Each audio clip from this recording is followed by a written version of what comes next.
1905 সালের 1 এপ্রিল যে স্কুল স্থাপন করেছিলেন ইটাচুনা রাজবাড়ির সদস্যরা, সেই ইটাচুনা শ্রীনারায়ণ ইনস্টিটিউশনের বার্ষিক ক্রীড়া প্রতিযোগিতা হয়ে গেল আজ পান্ডুয়া ব্লকের ইটাচুনা খন্নান গ্রাম পঞ্চায়েতের হাটপুকুরে বিদ্যালয়েরই নিজস্ব মাঠে।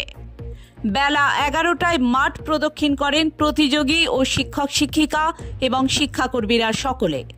এরপর পতাকা উত্তোলন করেন প্রধান শিক্ষক পল্লব পুরকাইত মহাশয়। জাতীয় সঙ্গীত ও শপথ পাঠের মাধ্যমে এই প্রতিযোগিতা শুরু হয়।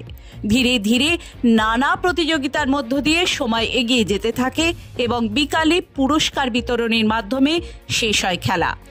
বিদ্যালয়ের প্রধান শিক্ষক পল্লব পুরকাইত মহাশয় জানান, ছেলেরা খুব আনন্দ সহকারে সারা দিন প্রতিযোগিতায় অংশ নিয়েছে।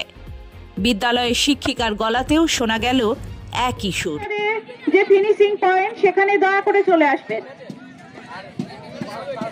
বাচ্চারা ট্রাকের দেখুন হচ্ছে 200 মিটার দৌড়, কেউ ট্রাকের ভেতর দিয়ে আসবে না।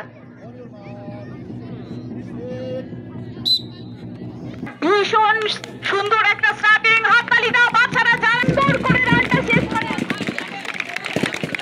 যাতে সুন্দর করে রানটা শেষ করতে পারে। তোমরা উৎসাহ দাও। ভীষণ সুন্দর, ভীষণ সুন্দর, ভীষণ সুন্দর।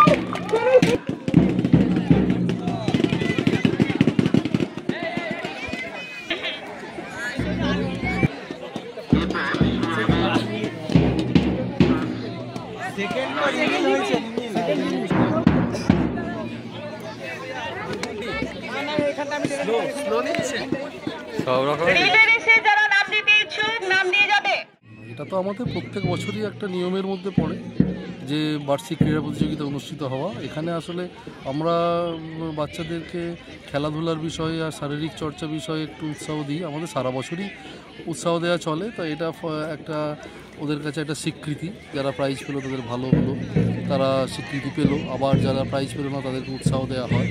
এখান থেকে আমরা আমাদের সার্কেল, ডিস্ট্রিক্ট আর স্টেটের আমাদের অ্যাথলেটিক্সের টিম তৈরি হয় এটার উপর পারফরমেন্সের ভিত্তিতে। এছাড়াও আমাদের স্কুল তো ক্রিকেট, ফুটবল বা ভলিবলে স্টেট লেভেল প্রেজেন্ট করে, কবাডিতে স্টেট লেভেল প্রেজেন্ট করে। আমাদের স্কুল দুবার সুব্রত কাপ চ্যাম্পিয়নও হয়েছে। সুতরাং খেলাধুলাতে আমাদের এখানে উৎসাহের কোনো খামতি নেই। প্রচুর প্রতিযোগী এখানে নাম দিয়েছে। গতদিন এখানে হিট ছিল, তো একটা ছেলে ক্লাস থেকে প্রায় 200 জন করে ছেলে এখানে অংশগ্রহণ করেছে। ফলে বারবার আমাদের হিট করতে হয়েছে এবং আজকে তার চূড়ান্ত পর্যায়ের খেলা। আজকে সব শিক্ষক শিক্ষিকা সবাই মিলে আমরা খুব আনন্দ করে স্পোর্টস উদযাপন করছি। অনেক অভিভাবকরাও এখানে আসছেন, অংশগ্রহণ করছেন এবং খেলা দেখছে, উৎসাহ দিচ্ছে। এটা আমাদের এবছরে আমরা খুব আনন্দ সহকারে কাজ করছি। Bureau report, Hooghly Times. তোমরা এখানে খেলবে না।